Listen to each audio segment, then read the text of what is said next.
Hallelujah. Hallelujah. Firstly, I would like to thank God మొట్టమొదటిగా నేను దేవునికి కృతజ్ఞతాస్తుతులు చెల్లిస్తూ for ఉన్నాను. giving me this very opportunity ఈ అద్భుతమైన అవకాశం నాకు ఇచ్చినందుకు దేవునికి వందనాలు. to preach the good news of Jesus Christ. యేసు క్రీస్తుని గురించినటువంటి సువార్తను ప్రకటించడానికి ఇచ్చిన అవకాశాన్ని బట్టి దేవునికి వందనాలు. And especially I would like to thank the association, all the members who have invited me here. మరి ఇక్కడ ఉన్నటువంటి సామర్లకోట మండల పాస్టర్స్ అసోసియేషన్ లో ఉన్నటువంటి మెంబర్స్ అందరూ నన్ను ఆహ్వానించినందుకు వారందరికీ నా వందనాలు తెలియజేస్తూ ఉన్నాను. And my special thanks to Uncle Suvartaraju for inviting me. నా ప్రత్యేకమైనటువంటి వందనాలు అంకుల్ సువార్తరాజు గారికి నేను నన్ను ఆహ్వానించినందుకు వారికి నేను తెలియజేస్తూ ఉన్నాను. Thank you so much. వందనాలు మీ అందరికీ కూడా. So I was thinking, God, what do you want me to minister today? మరి ఈ దినాన్ని దేవుని దగ్గర నేను కనిపెట్టుకుంటూ, దేవా ఏమి వాక్యం వీరితో పంచి ఇవ్వాలని కోరుకుంటున్నావు అని అడిగాను. What do you desire to speak to your people today? నీ ప్రజలతో నువ్వు మాట్లాడడానికి ఏం మాట్లాడాలని కోరుకున్నావు ప్రభువా అని అడిగాము. But I really felt the grieving sense of the Holy Ghost. కానీ పరిశుద్ధాత్ముడు దుఃఖపరచబడుతున్నటువంటి ఒక విషయం, బాధపడుతున్న విషయం ఒక్కసారి నాకు అనిపించింది. And do you know the reason why he's feeling that way? ఎందుచేత పరిశుద్ధాత్ముడు అలాగనా దుఃఖపరచబడుతున్నాడో తెలుసా అండి? Not because of the devil. అపవాదిని బట్టి కాదండి. The devil has no measure. The devil has no standards. అపవాదైనటువంటి వాడికి కొలత లేదు, వాడికి విలువలు లేవు అసలు. He cannot go against the creator of this universe. ఈ భూమిని విశాల విశ్వాన్ని సృజించినటువంటి సృష్టికర్తకు వ్యతిరేకంగా వాడు ఏమీ చేయలేడు. Hallelujah. Hallelujah. You know what he's actually grieved about? కానీ పరిశుద్ధాత్ముడు దేని గురించి ఆయన దుఃఖపడుతున్నాడో తెలుసా అండి? It's about the state of our hearts. మన యొక్క హృదయ పరిస్థితులను బట్టి ఆయన దుఃఖపడుతూ ఉన్నాడు. I think to myself, how dare we to grieve God? ఏమండి, నా మటుకు నేను ఎలా అనుకుని ఉన్నా, దేవుణ్ణి దుఃఖపరచడానికి మనకి ఎంత ధైర్యం, ఎన్ని గుండెలు. For he has done so much for us. ఆ దేవాతి దేవుడు మన కొరకు ఎన్నో కార్యాలను చేసి ఉన్నాడు. Sacrifice his own life on the cross. ఆయన తన యొక్క ప్రాణాన్ని సిలువలో మన కొరకు బలియాగం చేసి ఉన్నాడు. And what do we do in return? మనం తిరిగి ఆ దేవునికి మనం ఏమి చేయగలుగుతున్నాము? Instead of pleasing him, మనం and abiding to his words, మనం ఆయన యొక్క మాట ప్రకారంగా నడుచుకొని ఆయన యొక్క మెప్పును సంపాదించుకోవడానికి బదులుగా but we are doing the dead opposite. మనం దానికి పూర్తి భిన్నమైనటువంటి విషయాలు చేస్తూ ఉన్నాము. We are grieving him. మనం ఆయన దుఃఖపరుస్తూ ఉన్నాము. You know, he will not in return punish us or curse us. మనం ఎంత దుఃఖపరిచినా ఆయన తిరిగి మనల్ని ఏమాత్రం కూడా శిక్షించడం లేదు, లేకపోతే మన మీద శాపం పెట్టడం లేదు. ఆయన Because his grace is sufficient. ఎందుకంటే ఆయన యొక్క కృప మనకి చాలు. His grace is extreme. ఆయన యొక్క కృప అత్యధికమైనటువంటిది. You cannot comprehend or understand how much he loves us. ఎంతగా దేవుడు మనల్ని ప్రేమిస్తున్నాడో మనం గ్రహించలేము, అర్థం చేసుకోలేము. One thing that we are doing, one thing we are stopping God is who is stopping God is actually ourselves. నిజానికి ఆ దేవుణ్ణి మనం ఆపివేస్తూ ఆయన మన కొరకు అద్భుతములు చేయనివ్వకుండా చేస్తున్నది ఎవరు అని ప్రశ్న వేసుకుంటే మనమే అని చెప్పుకోవాలి. And the reason why I say this, and the Holy Spirit reminded me of a scripture. నేను ఎందుకు ఈ మాటలు చెప్తూ ఉన్నానంటే వెంటనే పరిశుద్ధాత్ముడు ఈ వచనాలు కూడా నాకు జ్ఞాపకం చేసి ఉన్నారు. In the book of Matthew chapter 16 verse 24. మత్తయి సువార్త 16వ అధ్యాయము 24వ వచనంలో గనుక మనం చూసినట్లయితే, And Jesus said to his disciples. యేసు తన యొక్క శిష్యులైనటువంటి వారితో ఎలాగోనా మాట్లాడుతూ, అప్పుడు యేసు తన శిష్యులను చూచి, ఎవడైనను నన్ను వెంబడింపగోరిన యెడల తన్ను తాను ఉపేక్షించుకొని తన సిలువను ఎత్తుకొని నన్ను వెంబడింపవలెను. Hallelujah. Hallelujah. Now I want to see a rise of hands. నేను కొంతమంది ఎవరు చేతులు ఎత్తారో చూడాలని ఆశపడుతున్నాను. ఇప్పుడు how many of you who really sincerely want to follow Jesus Christ? నేను మిమ్మల్ని అడుగుతున్నటువంటి ప్రశ్న, మీరు నాకు జవాబు ఇవ్వడానికి మీరు చేతి చూపించాలి. మీలో ఎంతమంది నిజంగా నిజాయితీగా యేసుని వెంబడించాలని కోరిక కలిగి ఉన్నారో వారు చేతులు చూపించండి. How many of you want to follow Jesus? Yes. ఎంతమంది యేసుని వెంబడించాలని కోరుతున్నారో చేతులు బాగా పైకి చూపించండి. Hallelujah. చాలా సంతోషం. Hallelujah. I'm so happy to see it. అబ్బా, ఎంతమంది చేతులు చూడడం నాకు చాలా సంతోషంగా ఉంది. But I can say that there's a price to pay. కానీ అలా దేవుని వెంబడించాలి, యేసుని వెంబడించాలంటే మనం చెల్లించవలసినటువంటి ఒక వెల మూల్యం అనేది ఉందండోయ్. And the answer is actually in the book of Matthew chapter 16 verse 24. దానికి జవాబే ఇప్పుడు మత్తయి సువార్త 16వ అధ్యాయం 24వ వచనంలో మనకు కనబడుతున్నది. Jesus was talking to his disciples. యేసుక్రీస్తు వారు తన యొక్క శిష్యులతో ఆయన మాట్లాడుతూ ఉన్నారు. And he says, if you desire to come after me or follow me, ఆయన ఏమంటారంటే, ఎవడైనా నన్ను వెంబడించ కోరిన యెడల, firstly, మొట్టమొదటిగా you have to deny yourself. తన్ను తాను ఉపేక్షించుకోవాలి. Number 2, రెండవది he has to take up his cross. తన సిలువను ఎత్తుకోవాలి. And number 3, మూడవదిగా he has to follow me. ఆయనను యేసుని వెంబడించాలి. So to go to step 3, we have to finish step 2 మనం and step 1. మూడవ అంకంలోనికి ఆ మెట్టులోనికి వెళ్ళాలనంటే రెండవ మెట్టును ముగించాలి. దానికంటే ముందు నిన్న మొదటి మెట్టును కూడా మనం ఎక్కాలి. So for understanding now, the step 3 is following Jesus and step 1 is denying ourselves. యేసు ప్రభుని వెంబడించుట అనేటువంటి ఒక మూడవ మెట్టు దగ్గరికి వెళ్ళాలి అనంటే మొదటి మెట్టు తన్ను తాను ఉపేక్షించుకోవాలి. Number 1, denying yourself. మనం మన యొక్క సెల్ఫ్ అనేటువంటి దానిని మనం తృణీకరించుకోవాలి, ఉపేక్షించుకోవాలి. It mustn't be me. ఎంతసేపు నేను నేను నేను నేను అనేటువంటిది ఉండకూడదండి. It shouldn't be I. I అనేటువంటి ఒక మాట ఆ మాట కాదు ఉండవలసింది. It's supposed to be us.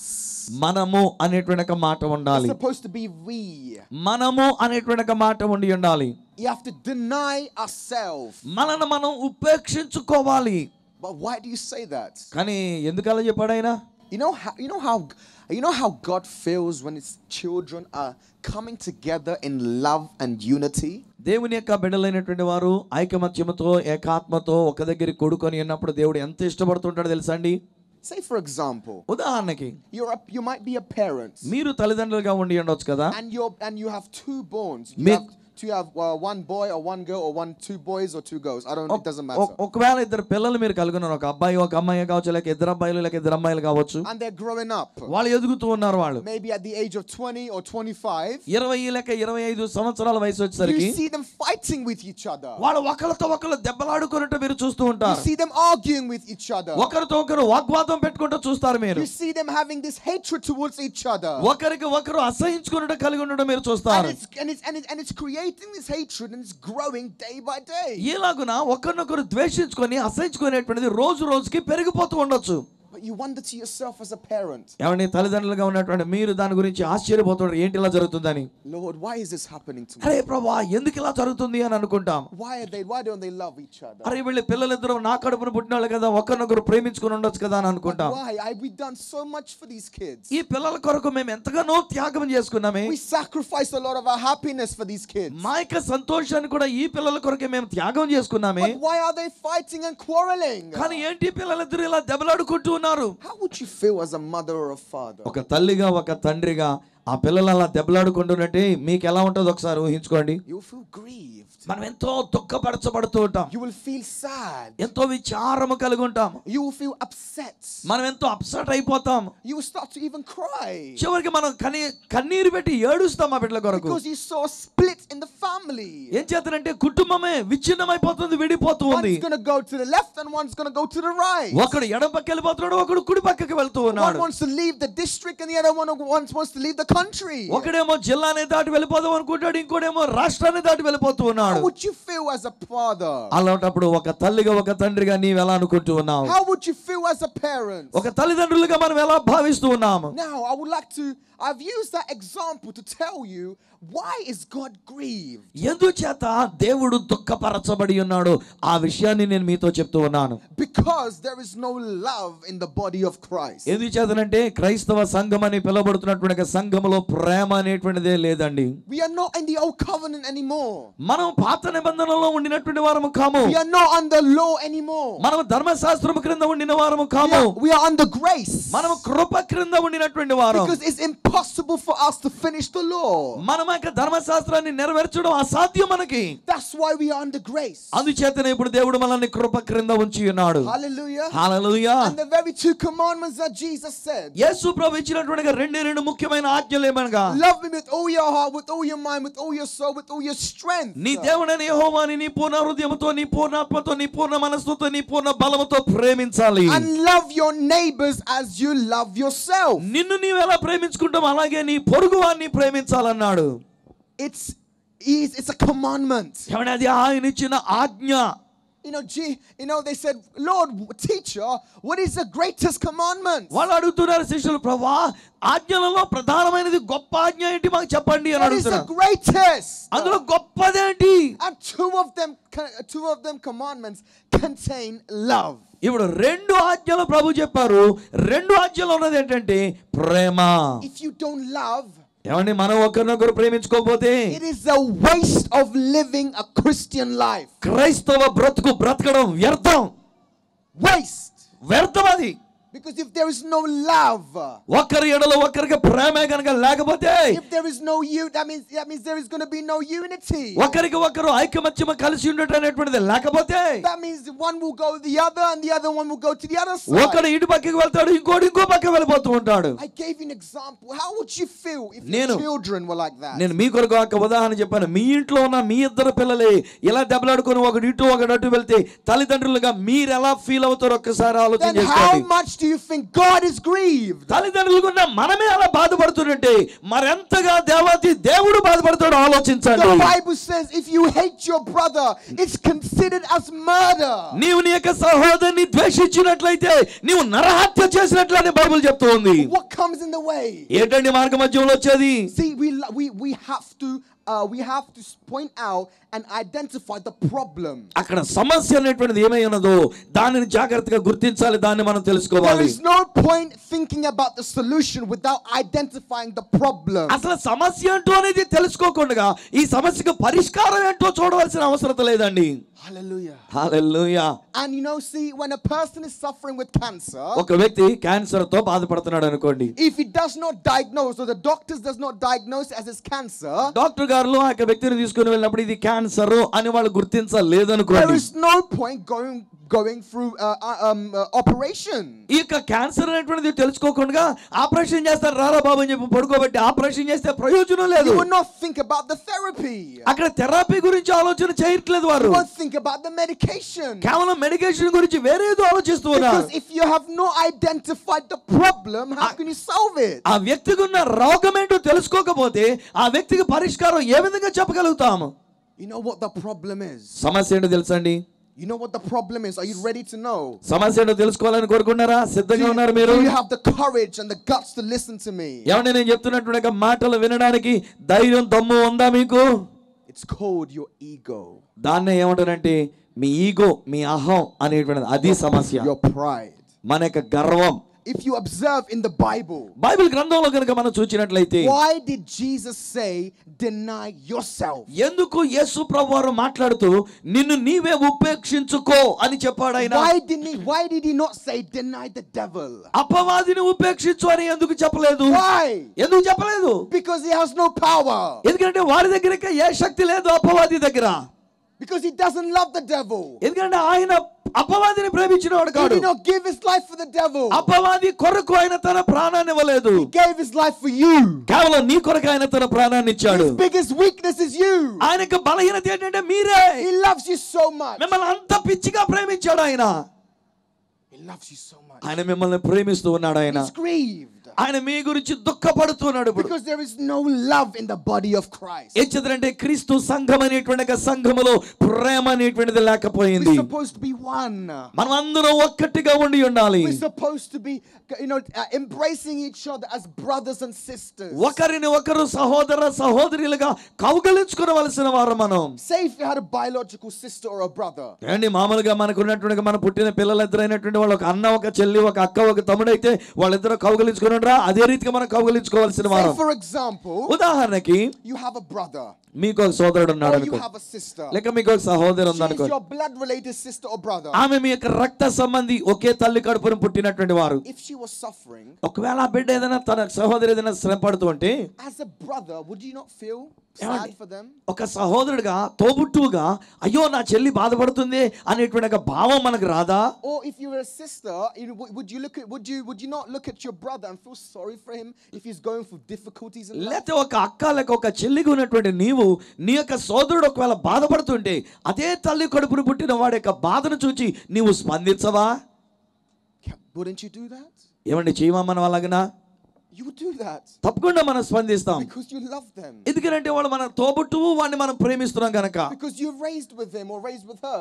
వారితో లేక ఆమెతో లేక తమ్ముడితో మనం కలిసి పెరిగి ఉన్నాము గనక You would love them. మనం వారిని ప్రేమిస్తాం. When you love them, you want to look after them. మనం వాళ్ళని ప్రేమించినప్పుడు అయ్యో వాడు పడ్డాడు లేదా అయ్యో వాడు కష్టంలో ఉన్నాడని వాడి గురించి మనం చూస్తాం. You would love them so much. వాళ్ళు ఎంతగానో మనం ప్రేమించగలుగుతాం. That's the same question God is asking you. అదే ప్రశ్న ఈ రోజు దేవుడు మిమ్మల్ని అడుగుతూ ఉన్నాడు. Why don't you love each other? ఎందుకు మిమ్మల్ని మీరు ఒకరు ప్రేమ కలిగి ఉండలేకపోతూ ఉన్నారు? I love you so much that I gave everything up for you. నేను మిమ్మల్ని ప్రేమించి నాకున్న సమస్తం ఇచ్చేసుకున్నాను కదా. I left my paradise. నాకు పారడైజ్ ని పరదేశులు వదిలొచ్చా. I left my glory. నా మహిమను విడిచిపెట్టి వచ్చా. I left my throne. నాకు సింహాసనాన్ని విడిచిపెట్టి వచ్చా. I'm living in a dirt body which is made of dust. నేను యొక్క మట్టితో చేయబడినటువంటి మట్టి ఘట్టంలోనికి నేను వచ్చి నివసించా. What is the need? ఏంటంటే ఆయనకి అంత అవసరం రావడానికి? He saw so much of hatred between us. కానీ ఈ రోజున మనం చూసినట్లయితే ఎంతో భయంకరమైనటువంటి ద్వేషం, అసహ్యాలు ఇవి మనలో కనబడుతూ ఉన్నాయి. I'm preaching the truth. ఏమండి నేను సత్యాన్ని మీతో చెప్తూ ఉన్నాను. I'm not afraid to speak the truth. నేను సత్యాన్ని మాట్లాడడానికి నేను భయపడడం లేదు. I am not afraid of anyone. ఎవరిని గురించి కూడా నేను భయపడవలసిన అవసరం నాకు లేదు. I only fear God. నేను దేవునికి మాత్రమే నేను భయపడుతూ ఉన్నాను. As long as I fear him, నేను ఆయనకు భయపడుతున్నంత వరకు I will only speak what he commands me to speak. ఆయన ఏదైతే చెప్పమని ఆజ్ఞాపించాడో అది చెప్పి తీరతా I ఖచ్చితంగా. will only speak what he prompts me to speak.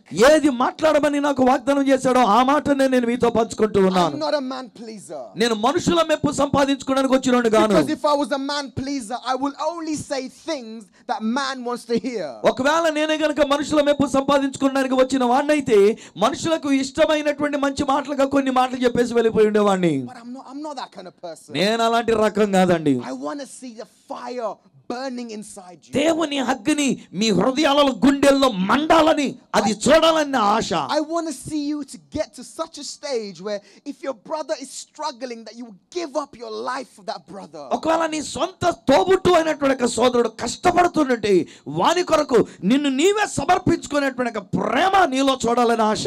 Even if it's not your biological brother or sister.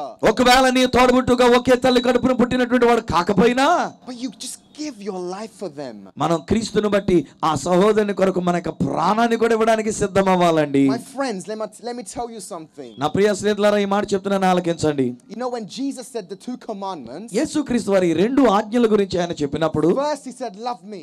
మొట్టమొదటి ఏమన్నాడంటే నన్ను ప్రేమించండి అన్నాడు. And then you love your neighbors. ఆ తర్వాత నీ పొరుగువాని ప్రేమించండి అన్నాడు. You must be thinking, well, how could God be so selfish and say love me first? ఇదేంటండి దేవుడు ఎంత స్వార్థంగా ఉండి మొదట నన్ను ప్రేమించండి ఆ తర్వాత నీ పొరుగువాని ప్రేమించండి అన్నాడు అని మీరు ఆశ్చర్యపోవచ్చు. Because some people think like this. ఎందుకంటే కొంతమంది అలా ఆలోచిస్తారు కూడాను. And I have an answer for you thinkers. దానికి అలా ఆలోచించే వాళ్ళకి నేను జవాబిస్తున్నాను వినండి. You know why he said that? ఎందుకు అలా చెప్పాడు తెలుసా? Can I ask you a question? నేను మిమ్మల్ని ప్రశ్న అడుగుతాను. Do you really know the true meaning of love? అసలు ప్రేమ అనేటువంటి మాటకి అర్థం నిజమైన అర్థం ఏంటో మీకు తెలుసా? Do you know? తెలుసా మీకు? I don't think so. తెలిసి ఉంటుందని అనుకో నేను. Because ఎంచేతనంటే Jesus Christ defined the true meaning of love. ఈ ప్రేమ అనేటువంటి దానికైనటువంటి నిజమైనటువంటి అసలైన అర్థం యేసుక్రీస్తు వారు కనబరిచారు. A person who says, my brother, I love you. సహోదరుడా నేను నిన్ను ప్రేమిస్తున్నాను అని ఒక వ్యక్తి చెప్తే, when this brother is in struggle or pain, if I ignore him, it doesn't mean I love him. నేను ప్రేమిస్తున్నాను అని చెప్పి నా సహోదరుడు కష్టంలో ఉన్నప్పుడు వాడిని లెక్క చేయకుండా నా పని ఏంటో నేను చూసుకుంటానంటే వాడు నిజంగా ప్రేమించిన వాడు కాదు. What will Jesus do if he was in your place? ఒకవేళ యేసయ్య మీ స్థానంలో గనుక ఉండి ఉంటే ఆయన ఏం చేసి ఉండేవాడు? What would Jesus do if he saw a beggar on the streets? ఒకవేళ వీధులలో ఒక భిక్షం ఎత్తుకునేటువంటి వాడు కనబడితే యేసు ఏం చేసి ఉండేవాడు? He would strip his own clothes and clothe that man. ఆయన తన యొక్క పై వస్త్రాన్ని తీసివేసి ఆ అడుక్కునేవాడికి కప్పి ఉండేవాడేమో. How many of you have the hearts to do that? ఏమండి ఎంతమంది మంది ఒక వ్యక్తి కనుక చల్లాలో వణికిపోతుంటే మన దగ్గర ఉన్న ఒక వస్త్రం ఇవ్వడానికైనా హృదయం కలిగి ఉన్నాము. You know what? He will not say, let me go home and I'll get you a spare clothing, I'll give it to you. ఓ రే పాపం నువ్వు ఇక్కడ చలికి వణికిపోతున్నా ఉన్నాయినా నువ్వు ఎక్కడ కూర్చో నేను ఇంటికి వెళ్ళి అక్కడ ఏదైనా వేరే దుప్పటి ఏదైనా ఉంటే కనుక తీసుకొచ్చి అప్పుడు నేను కప్పుతానని అని చెప్పడు. I don't think so. నేను అలా అనుకోనండి. My Jesus is not like that. నా యేసు అలాంటి వాడు కాడు. He would take off his clothes. వెంటనే తన పై వస్త్రాన్ని ఆయన తీసివేసి and he would strip his complete body. తనక దేహమంతా కూడా పైన ఏ వస్త్రం లేకుండా చేసుకొని He would give it to that beggar. ఆ భిక్షమెత్తుకొని ఆడకు వస్త్రము లేని వాడికి ఇచ్చేసి ఉండేవాడు ఆయన. That beggar might not be a Christian. ఆ యొక్క భిక్షగాడు క్రైస్తవుడు కాకపోయి ఉండొచ్చు. Regardless of what religion he believes. వాడు ఏ మతానికి చెందాడో వాడు క్రైస్తవుడా కాదన్నది కాదు గాని The Bible says, బైబిల్ అంటోంది, for God so loved the world. దేవుడు ఈ లోకాన్ని ఎంతో ప్రేమించాడు ఆయన. Not just Christians. కేవలం క్రైస్తవులను మనవాన్ని మాత్రమే కాదు, The world. లోకాన్ని ప్రేమించాడు దేవుడు.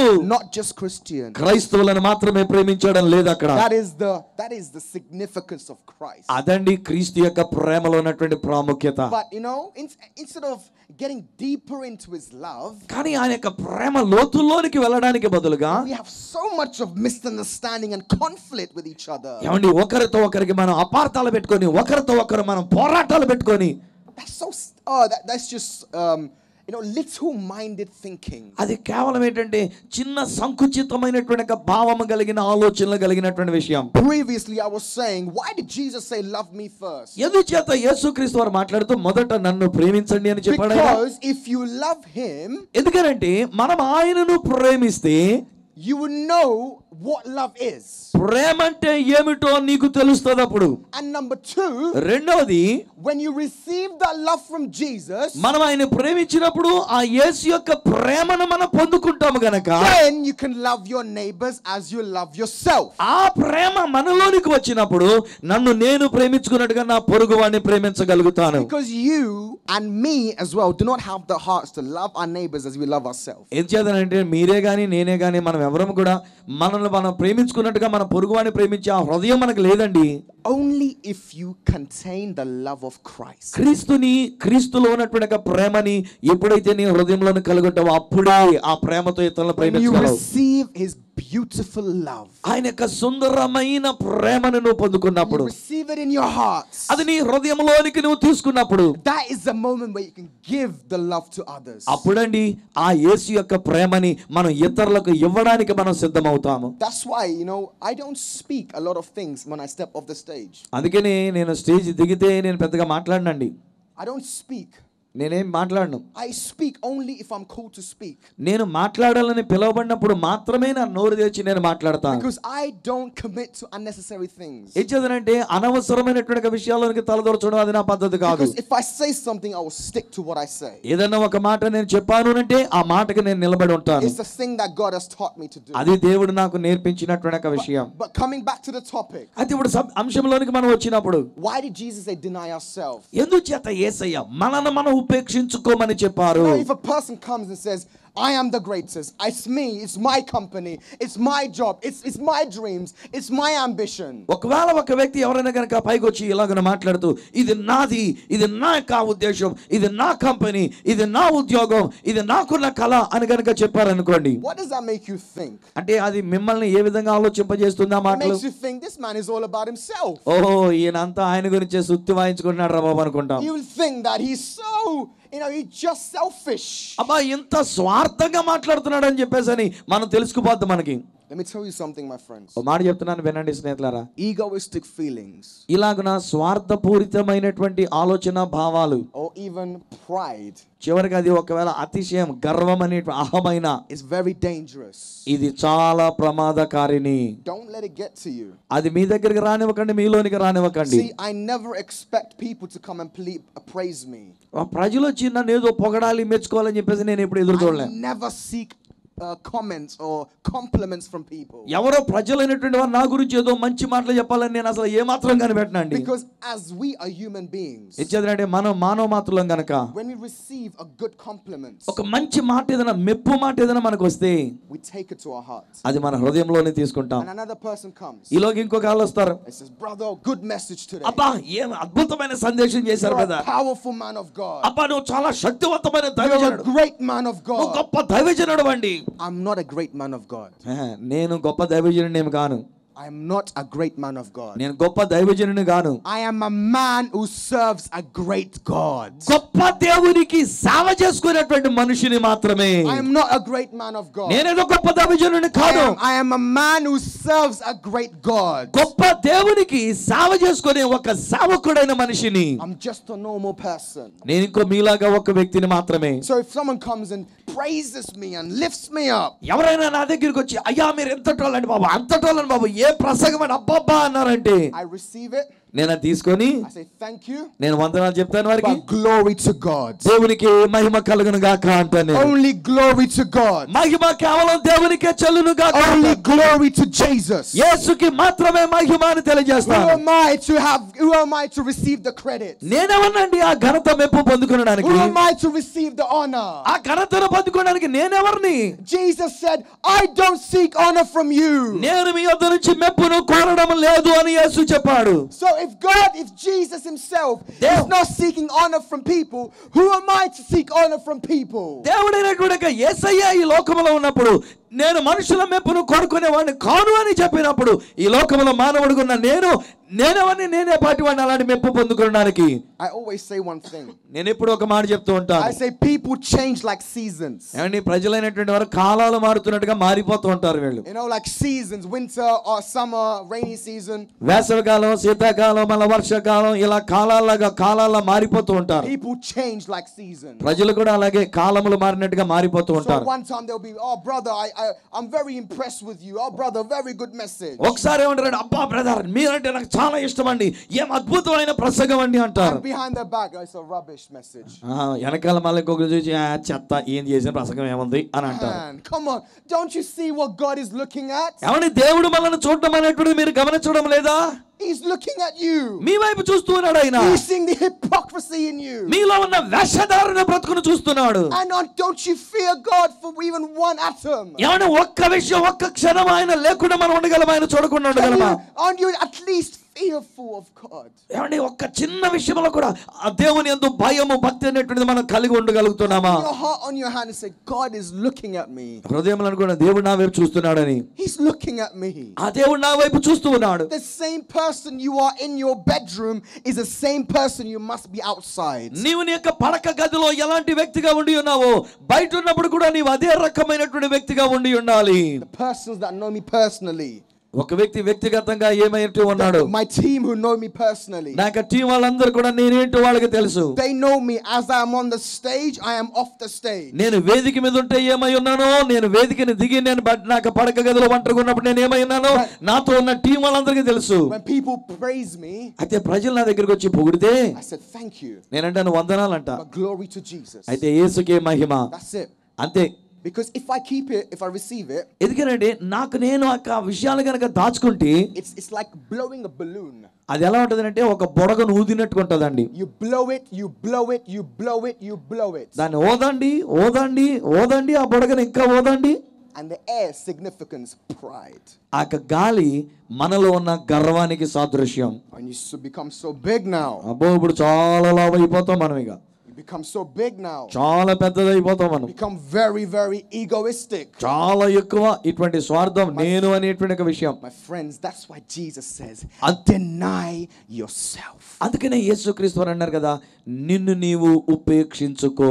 That's why I asked the question, does anyone want to follow Jesus? అందుకే నేను అడిగానండి, మీలో ఎవరైనా యేసుని వెంబడించాలని కోరుతున్నారా అని అడిగాను. Everyone put their hands up. అందరూ కూడా మీరు చేతులు పైకెత్తి ఉన్నారు. Now, ఇప్పుడు who is ready to do the first step? మొట్టమొదటి మెట్టు ఎక్కడానికి ఎవరు సిద్ధంగా ఉన్నారని నేను అడుగుతున్నాను. Can you put your ego down? ఏమండి మీకున్న అహం అనేటువంటిది, నేను అనేటువంటి ఈగో స్వార్థం, అది మీరు అక్కడ బలిపీఠం మీద పెట్టడానికి సిద్ధంగా ఉన్నారా? మరి మీరు Can you put your pride a bit down? నీకున్న గర్వం అనేటువంటిది, అతిశయం అనేటువంటిది తీసి అక్కడ క్రింద పెట్టడానికి సిద్ధంగా ఉన్నారా? My brothers and sisters, look at the lifestyle of Jesus Christ. యేసుక్రీస్తు వారి యొక్క జీవిత విధానాన్ని చూడండి నా సోదర సోదరీలారా. He washed his disciples' feet. యేసు తన యొక్క శిష్యుల పాదములను ఆయన కడిగి ఉన్నాడండి. Do you have the nature of doing that? మనము అలాగున మనం చేయడానికి సంసిద్ధంగా ఉండగలిగి ఉన్నామా? Can you serve people? మనము ప్రజలకు సేవ చేయడానికి సిద్ధంగా ఉండి ఉన్నామా? We have to do it. అది చేయాలి. యేసుని వెంబడించాలనంటే We have to. మనం చేసి తీరాలి. Stop grieving the Holy Ghost. పరిశుద్ధాత్మను దుఃఖపరచుట మానండి. Stop grieving the Holy Ghost. పరిశుద్ధాత్మను దుఃఖపరచుట మానండి. Stop grieving him. ఆయన దుఃఖపరచుట మానండి. He's giving you chance after chance after chance after chance. సంవత్సరం వెంబడి సంవత్సరం దేవుడు మీకు అవకాశాలను ఇస్తూనే ఉన్నాడు ఆయన. Let me tell you something. ఒక మాట చెప్తున్నాను వినండి. And I'm going to conclude my message with this. నేను దీనితో నా యొక్క సందేశాన్ని నేను ముగించబోతూ ఉన్నాను. Don't play games with God. దేవునితో ఆటలాడుకోవద్దు. Don't play games with God. దేవునితో ఆటలాడవద్దు. I want every single person to listen to me in this ground. ఈ యొక్క స్థలంలో ఎవరెవరైతే ఉన్నారో వారందరూ కూడా జాగ్రత్తగా మనసు విప్పి వినాలని కోరుతున్నాను. I said don't play games with God. దేవునితో దోబూచులాట ఆడినట్లుగా ఆటలాడుకోవద్దు. Don't take advantage of his grace. ఆయన యొక్క కృపని ఆసరగా తీసుకొని చులకనగా చేసుకోవద్దు. He's known as a blazing fire. ఆయన దహించు అగ్ని అని కూడా పిలువబడుతున్నాడు. ఆయన He's known as a blazing fire. ఆయన దహించే అగ్ని అని పిలువబడుతున్నాడు. ఆయన Don't play games with fire. అగ్నితో ఆటలాడుకోవద్దు. Because you will be burned. ఎంచేతనంటే అలా గనక ఆటలాడితే కాలిపోతావు. జాగ్రత్త. I'm saying this. నేను ఈ మాట చెప్తున్నాను. I'm not scared of anyone. నేను ఎవరి గురించి భయపడినోని గాను. Because I'm speaking the truth. సత్యాన్ని నేను మీతో చెప్తున్నాను స్నేహితులారా. Only if a person that sincerely loves you will speak the truth. ఎవరైతే నిజంగా యథార్థమైన హృదయంతో మిమ్మల్ని ప్రేమిస్తారో వారే ఇలాంటి సత్యాన్ని నిర్మోహమాటంగా చెప్పగలిగినటువంటి వారు. If your child is playing with a knife, you'll hit your child and you tell him, don't do it again. తల్లిదండ్రులారా, మీ పిల్లాడైనటువంటి వాడు లేక మీ పిల్ల ఒక కత్తితో ఆడుకుంటుంటే చాకుతో ఆడుకుంటుంటే వాడికి దెబ్బ కొట్టి ఆ చాకుతో నువ్వు ఆడొద్దురా అని మనం చెప్పమా? If you don't love him, you say, hey, play with your knife. It's okay, kill your life. ఒకవేళ మీరు ప్రేమించకపోతే, ఆ పిల్లని మీరు ప్రేమించకపోతే మీరు ఏమంటారంటే, ఓకే రా ఆడుకోరా, ఆ కత్తి తెగిపోతే నీ పీక్ కోసుకుపోతా, చేయి కోసుకుపోతా, నరాలు ఆడుకోరా అని చెప్పి విడిచిపెడతాం. But you hit him. కానీ వాడిని ప్రేమిస్తున్నాం కనుక మనం వాడిని కొడతాము. You hit him with love. మన ప్రేమతో వాడిని కొడతాము. I'm hitting you with love today. ఇప్పుడు కూడా ఈ రోజు నేను ప్రేమతోనే ఈ మాటలు మీకు విడిచిపెడుతూ ఉన్నాను. I'm hitting you with love. That's it. ప్రేమ అనే దానితోనే నేను మిమ్మల్ని కొట్టుచూ ఉన్నాను. Because I want us to change. ఎందుకంటే మనమందరము నిజాయితీగా యేసుని వెంబడించే మార్పులోనికి రావాలి. The world is looking at us. లోకమంతా క్రైస్తవులమైన మనల్ని చూస్తుందండి. We should set an example. క్రైస్తవులమైన మనం ఒక మాదిరికరమైన జీవితాన్ని చూపించాలి. And then people, when he didn't see us, they said, I want to follow your Jesus. ఎప్పుడైతే అలాగున ఆ ప్రజలు మనల్ని చూస్తారో అప్పుడు వాళ్ళంటారు కదా, మేము నీవు వెంబడిస్తున్నా యేసుని మేము వెంబడిస్తాము అని అంటారు. Glory to God. దేవునికి మహిమ కలుగును గాక.